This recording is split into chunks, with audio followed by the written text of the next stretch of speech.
We're live! Hi everybody! Hello! Hi, this is a bit of an unusual live for me. I'm coming to you from my doctor's surgery. I'm here today with Dr. Agnes, and as the title says, we're going to have a chat about menopause. I know that conversation makes a lot of us cringe because, number one, aging is not something that we celebrate, but it's a natural part of women's health, and we need to look at it. And also, like me, I never really received any education about menopause. My daughter is 11 years old now, and in school she's learning all about the female body and what's going to happen to her body. But I realized that stops at menopause age. We don't really get the education of menopause.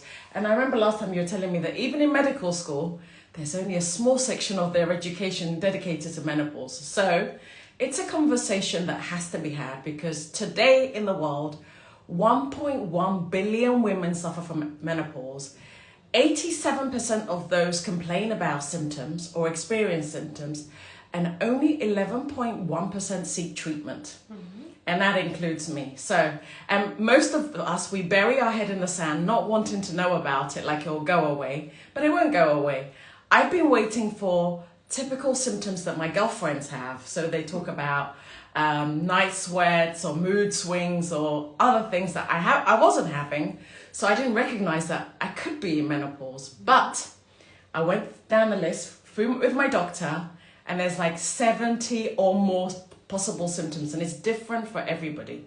So this conversation is not to give you any specific route for you, because this is your menopause, your journey. You get to decide what you do.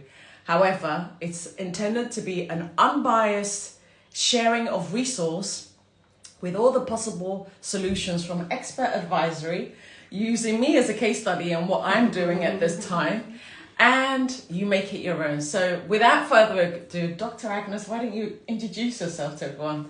Well, hello everyone. I am a GP indeed. Not a private doctor, but a GP, available to Amma like everyone else has a GP. I do take interest in menopause, maybe because I'm there too. So it's not just professional, but it's also personal.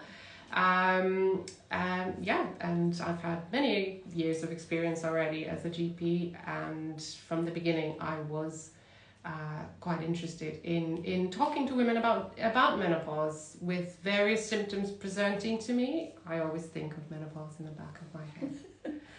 Yes. So this is what I found out in my research, right?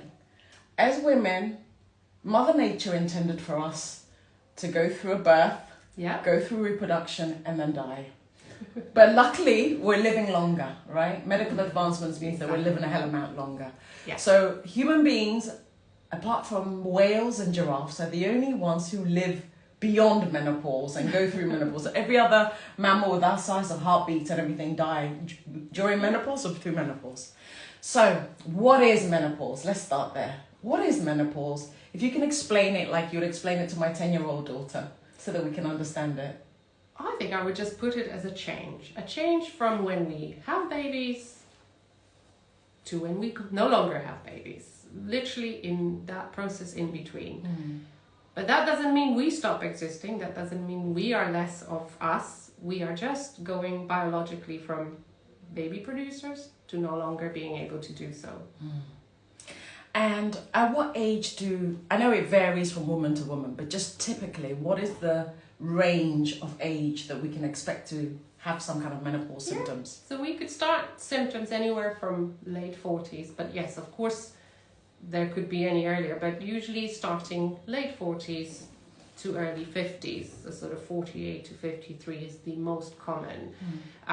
It's a process, so it's not that one day we are on one side, the next day we are on the other. So menopause, it's that transition, it's that bracket of time. For some, it takes years and years. For others, it's just a quicker sort of maybe even few months. Well, the majority, I would say, is for a few years we suffer. And are there any are there any typical things that can influence when menopause occurs? Like, for example, when the woman first had her period, or the number of children that she had? Not really. Not really. Ultimately, there were various things postulated, but generally We don't know. And it's more genetic, so it's worth, if you can, having a chat with mum, with sisters, aunties even, because there is a pattern usually in the families, but you still could be the odd one out. Having your own experience. Hi everybody joining. Hello Daniela. If you have any questions, please put it in the chat. I've got expert advisory here on the topic of menopause. That's what we're talking about. So then, what are these symptoms? Because it varies, but can you list some of the common symptoms that a woman will start noticing when she enters menopause? I think, apart from the most obvious one, the hot flushes, the period irregularities, I think a lot of ladies notice they're irritated. So we can pretty much have symptoms from head to toe, like you already said, anywhere from outside to the inside, meaning we start off with how we feel. We feel rubbish. We don't understand. We're irritable. We shout, "What's going on with you?" That sounds like we motherhood. get emotional. That sounds like motherhood, though. It is, and then we have all the physical. So yeah, apart from the obvious ones, we do have the tiredness. The brain perhaps doesn't function as well. You're forgetful. You can't cope with too many things. Your daughter, your son, your husband, everybody wants a chunk of you, and you're just like something you were able to do before, but maybe you're less and less resilient to do that. And then we move down, your skin, your hair, your gut, your joints. So that's another thing. You thought I've been experiencing knee pain. Exactly. There was a workout.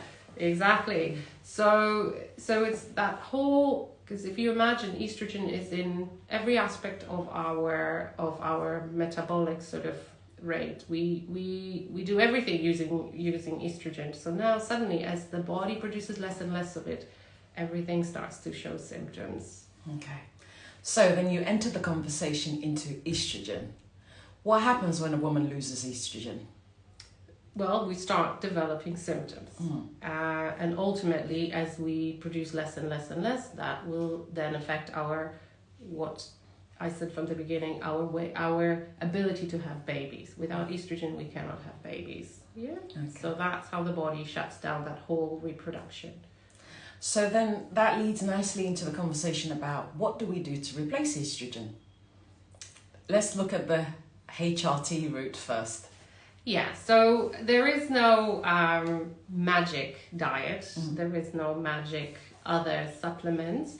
If we want to replace what's missing in our metabolism, we take it as a supplement, as a HRT. There is not to say that there is plenty of diet that's being postulated as helping us through the process. There are some supplements, various teas and herbal sort of supplements. Again, they might have some activity, but if we just need to replace it, there is no other route than HRT. Okay, Daniela saying, my friend says that pre-menopausal, I think I'm not. I feel comfortable and good, and she's irritable the whole time. Pre-period life. So I guess if you're irritable pre-periods. No, that's being the PMSy kind of moody change, which the obviously is hormonal hormonal based, but not necessarily related to menopause, but purely a period change. Yeah. Okay. So then, how effective is HRT, and when does this kick in when you start taking it? It starts to kick in very quickly. I think in the very first month, people notice something is positively changing. I haven't heard of any single person on the HRT that it was ineffective. So it works for everybody? It works for everybody. It's just depending on perhaps, let's say, level of estrogen. So we alter that because remember, there are so many HRTs, so it's not one fits all. We have to alter, we have to find the right fit for every individual. Okay. But HRT has such misinformation and fear associated with it. I just see a connection all the time in the media with breast cancer, the big dangerous C, right? So what are the benefits factually from a medical practitioner, and what are the risks of HRT? Okay, so historically, we have been generally apprehensive and not necessarily advocating HRTs. And maybe some of you had this experience when they went to GP and the GP did everything they could to wean you off the idea of HRTs. Antidepressants, painkillers. Yeah, some herbal supplements, etc. Everything but HRTs. And that's because we were scared. We were scared to give you something that ultimately will backfire and cause you other problems. Everyone's scared of cancer. We don't want any increased risk. But I think the more and more research is showing that very little increase actually is happening in terms of numbers of breast cancer by comparison to just a general population without HRT. But meanwhile, HRT has been associated with other positive benefits such as your cardiovascular health as well as mental health, meaning more like a preparation for aging, like the dementia and cognitive changes in women. I found out that 1 in 2 women who die within menopausal age is because of a heart-related disease. Exactly. Whereas 1 in 29 women menopausal age will die of breast cancer. So you see the gap, but for some reason we've got this misconception that HRT causes breast cancer. So let's say we're not pushing any particular direction. This is just information, guys. You do what's good for you and really jump deeply into the research to find out for yourself so that you're empowered and you're making a decision that's making you feel confident. But is there an optimum window to start taking HRT so that it's got maximum effectiveness? The earlier the better. What is early? So as soon as the symptoms start to be obvious, you can obviously, just as we did, we first ruled out everything else. We want to make sure there isn't actually anything else underlying before. And if we have a healthy, otherwise individual starting the menopause, then what's the point of delaying?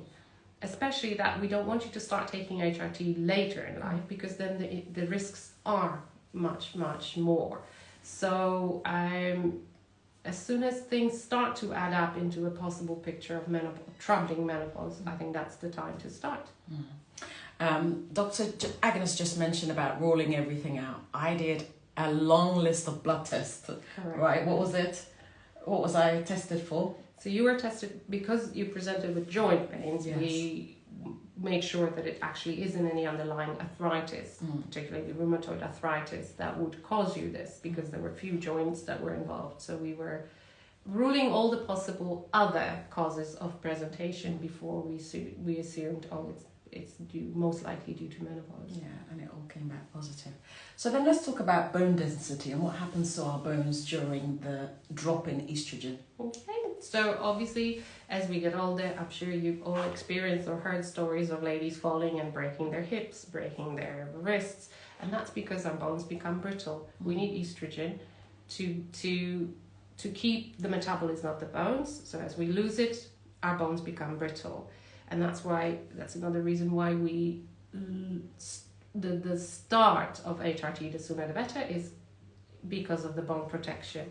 So that certainly helps us to stay stronger boned and prevent fractures. I want to say that HRTs are not necessarily that it will take care of everything. You still have to put in place your healthy lifestyle, your healthy diets, whatever you can to have a healthy outlook about yourself. But HRTs are just chemically helping you to perhaps achieve it better in an easier way. Yeah. Okay, so then HRT also, there's synthetic one and what's it called? Biocompatible or bioidentical. There's a lot of debate. So that's, we haven't reached yet a conclusion what and which. Technically, we want them to be bioidentical to our own, but that could be involved with a lot of costs, so not everyone will be supported to do that. So I think as we go along, it seems that we will be going towards the bioidentical ones, but at the moment we use whatever's available. Okay. And what about women who go into the menopause prematurely, like hysterectomy, or they go into the menopause at 35 outside of the typical menopause age? What do you recommend for them? So usually that's due to ovarian failure, or like say maybe some issues with the, if it's just the womb that's slightly different, it's the ovaries that we need, and they do get occasionally removed earlier for whatever medical reasons, and those ladies should definitely be quite often then they actually are advised to start HRTs purely for that bone protection and also the overall health of the body. Okay, and then many women don't like talking about this conversation because it's associated with aging and it's associated with declining, as you started talking about our hair, our skin, our general well-being. Why does the menopause make it so easy to gain weight and to retain weight, especially belly fat and hips? Yeah. And I find that I've developed a sweet tooth and maybe a bit more wine. Yeah, that helps you relax too. What is that? It's just how as we are young with bloodstream full of estrogen, we deposit our fats in a different way. The minute we start reducing that, the fat starts to just focus straight on that middle, and that hourglass figure goes unfortunately off, and we start to look a bit more like an apple. It's quite dangerous because whatever you see on the outside, you have to think what's actually going on the inside. So the so-called visceral fat, the fat that wraps our organs, which is very unhealthy for us. And that's all because our metabolism is slowing down. We don't have all the sort of components of our metabolic rate or reactions, and hence we're starting to put extras everywhere we could. Yeah. I was explaining this to my daughter about what her body's going to go through. That as she's entering puberty, she's going to notice that the straight, long frame that she has is going to change to curves. And then I realised, and she just has to come to acceptance with it. Exactly. Whether she likes it or not, that's what's going to happen. And then I realised that I've got to take my own advice, because I've also got to go into acceptance that exiting puberty, there's another change. Exactly, yeah. And I can't stop it. But obviously workouts help. I'm from the age where we were very aerobic, go out, jogging, aerobic exercises. But talk to us a little bit more about weightlifting and how strength training helps us to retain some of, the resistance towards what's happening in the body. Exactly. No, that's an excellent point, because actually, as we get older, it's as much as we still should try to get our heart rates up and do aerobic exercises. This is now the need of our body is shifting towards more of a weight exercising, and that's because the gravity and the weight of the dumbbells or whatever machine resistance helps us keep the bones as strong as we can. So that's all planning for later. As we really start to crumble, we preparing ourselves by putting some effort now. Great. So that's really good, and I guess it's a lifestyle choice as well. Are there any particular foods or diets that we can introduce into our current eating? Bottom line is that if you imagine the reaction that's going to go slower and slower, we will have less and less need for all that. So if you're used to being able to burn easily a plate of whatever it may be, you may need to start to look at it realistically and say, I probably won't be able to burn as much.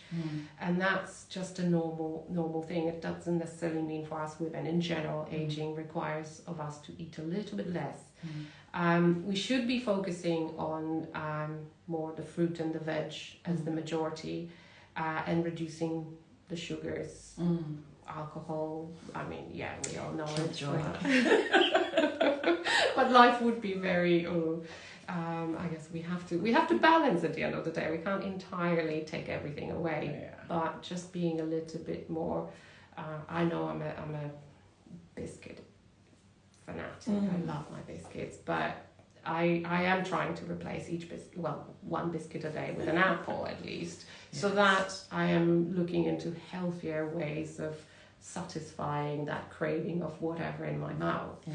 So because it's a vicious cycle. The more we eat, the more we put on weight. The more we put on weight, the more we are depressed. So we eat more, and you're trying not to get yourself into that horrible spiral, that emotional, physical spiral of eating.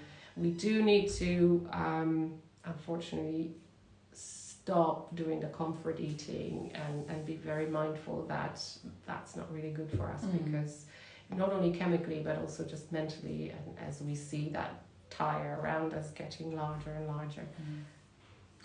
I think on another time we can do a dedicated session about health and nutrition and taking care of the body, because it's a really big rabbit hole to jump into, and there's so much available. Like recently I tried fasting. I've introduced a lot of fiber into my diet because I feel like it helps reduce the bloatiness, and anything that crunchy vegetables and fruits is helping me a lot. So we can do a session on that. Sure. We've got a husband that's put in here. It's my husband. What can husbands do to help their wives while they're going through the menopause? It's a scary world here. Well, I think it's about understanding that what you met 20, 30 years ago is still there. We're still there. We're still the same lovable creatures. Upgraded version. Yeah, it's the iOS, whatever the next number. We are just slightly different, and it's not something that we turn into witches. I think it's just, you have to understand it's beyond our control. It's the effects of what's going on with our body. So we start on a molecular basis, but it reflects then into our appearance, into our physical abilities, our mental abilities. We're just not there. And I think it's in a relationship, it will have to be a little bit of an understanding on both sides, because that doesn't mean we can excuse everything. We have to understand that you're out there as well. You want to be part of it, and we need to push a few things as well, and remember that you're still the guy we married or the guy we met and we want to be with. So it's a bit of an understanding on both sides. Definitely. And I feel that menopause affects women, but it affects the whole community, because we're in this together, right? So it's really important that men also go seeking about menopause and how it impacts their partners, so that they can be more supportive. That would be amazing. Yeah, not from the wife. It's for their survival. Go out there and read a few blogs from other guys. How they deal with it. Don't run from it. But actually, you mentioned something really important at the beginning about how, for the first, say, 50 years of a woman's life, her whole journey will be taking care of others, supporting others, being there for others. But I also find on the positive that the menopause is the first time she prioritizes her health, herself, that, okay, I've done all of that. So on the plus side, I find that a lot of women that I coach understand the importance of prioritizing her well-being and not putting it off. And also, it's a time to introduce boundaries, not to say, yes, I can take on everything, because we are multitasking and doing a lot of things, but actually to say, okay, I can't do that. The power of saying no is really a great practice to start during menopause. And you have an excuse. I'm going through menopause. I can't do everything. Yes, sorry, honey. I Sorry, children. Love you the same way, but I am just capable of just a little bit less. So give me a bit of a slack. Help me out. We'll get through it together. So, Doctor, we've gone into the HRT option quite in a lot of detail. If somebody's sitting here, like, basically I'm on the fence as well, and thinking, right, my symptoms are not that crazy yet. I have some symptoms, but it's not to the HRT level yet. I still want to explore other things that are not synthetic or chemical. What is available as an entry level? I think there is the black cohosh. That's a supplement. Black cohosh. That's a herb. There are various sort of vitamin sort of formulations specifically for menopause, perimenopause, maybe with a little bit more of few elements that are needed. But then obviously there are some vegetables, about salads and things that can have a little bit of a effect. I think bell peppers, I read somewhere, but that's not sure whether that's scientific or not. But first is really looking at the lifestyle changes, the reduction of stress as much as we can, better sleep. We need more sleep to rejuvenate, to regenerate our bodies, which is something we could just function on 3 hours. It's not going to do it anymore. But some women suffer from sleep in the menopause because of the night sweats. Because of the night sweats, yes. So that's definitely going to disadvantage. So then, now you said that your symptoms are not at the HRT level yet. We don't really have a measuring sort of what's the level. I think it's down to you as an individual how it affects you. Because if you are a high-flying CEO and you're sweating when you're in a meeting, you can't handle it. So for you, maybe individually you're okay, but you're thinking, how are the rest of the people going to look at me or take me seriously if I'm all sweaty and doing this while I'm having a very important meeting? So that will be a different consideration that perhaps someone who is more maybe computer oriented and their job at home, for example, doesn't matter, they'll go and change. So that doesn't affect them. So the same symptom will differently affect you, depends on your lifestyle. What life is. It's funny you say that because I've noticed that I get hot. My night sweats or my flushes happen at night. So then I'll obviously throw the covers away and my husband will say, are we hot? Because I get rid of it for both of us. But like doctor's saying, it's lifestyle dictated. Yeah. You know, if you need to function, if you need to thrive, depending on what you're doing, you feel like you're not operating at your optimum pace, there's alternatives out there. Naturally or chemically, you'll find something, but don't suffer. Menopause is inevitable, but suffering, some part of it is a choice. And there is some pretty decent solutions out there. So you need to, 100%. First of all, try what works for you, because like the doctor said, nothing is a cure-all. You know, you need to experiment with what's working for you, what's not working, introducing things, taking things away. It's really individual. And how maybe your mother experienced it, your girlfriend experienced it, is going to be completely different for you. But definitely try and take a note of what's normal in your body. Okay. So, is there anything else that you want to say? I want to say, don't be cursing it, don't be against it, just go with the flow. I think we need to remember that we are still us, we're still very capable. It's just a chemical nuisance that we have to get through, just like the teenagers do, just like, well, we're just the other side of it. It is a hormonal base, so it's not that anything is happening to you. If you cry, that's fine too. That's just part of it. So don't be afraid of it. Be a bit more selfish. It is about you now suddenly, and the body's telling you, right, do something about it. Help yourself. And the more you can do for yourself, the better it is longer term, ultimately. Beautifully said. And I completely agree with that. I'm here sharing my journey because I feel like most of us cringe about this conversation. I was just telling you, as I came into the reception, the girl said to me, oh, what are you going to be doing here? And I said, I'm talking to the doctor about menopause. And she did this. She's a younger girl. And I think we just got to face up to it, that it's a part of life. We all want to live longer. We want to live healthier. But the way to do it is to have knowledge and information to empower us to make the right choices for our body. So this conversation right here, we're not telling you what to do. We're just providing you with some perspective, some resources, and please, whatever you heard, go deeper and search into it.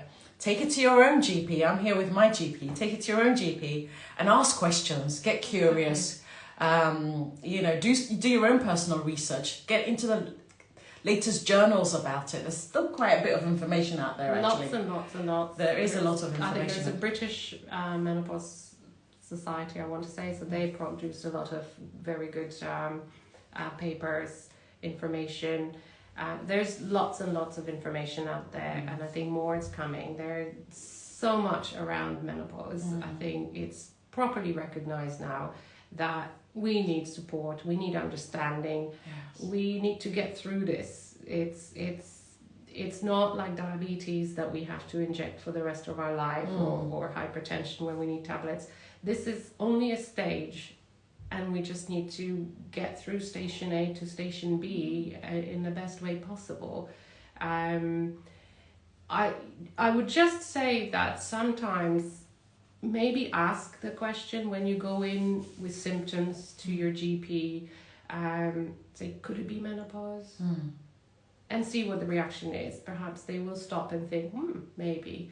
Because we're so stuck in certain approaches that that sometimes we kind of dismiss it and we think, oh, right, here comes another UTI, when in fact it isn't another UTI. It's just irritation of that whole area because of the aging process, because things are changing. So I'm not saying for everything you immediately attribute that to menopause, but you can sometimes throw that question, could it be due to that? And if you're aged between 40 and say 55 and you notice some changes in your body, physically, mentally, emotionally, psychologically, and you know what feels right for you and it doesn't feel right, just go to your GP and ask them questions and get them to just research and explore. But there, as you've heard, there isn't a one size fit everybody. Everybody's journey is unique. Embrace yours and share with us. Put some comments below what you're doing that's working for you. If you want to reach my doctor, send me a message and I'll pass it on to her if any questions. But Dr. Agnes, thank you so much for demystifying this whole menopause myth, right? Giving expert advice, making us feel like we can embrace it with courageousness. We all have to. And most of all, thank you for allowing me to be compassionate with myself and just do this journey with grace. Is nothing to be embarrassed about. Nothing at all. And I want to live longer, so I want to survive a few things. And this too. Girl power. So thank you, Dr. Agnes. Thank you everyone for being here. And I hope this helps. Take care. Bye for now. Bye.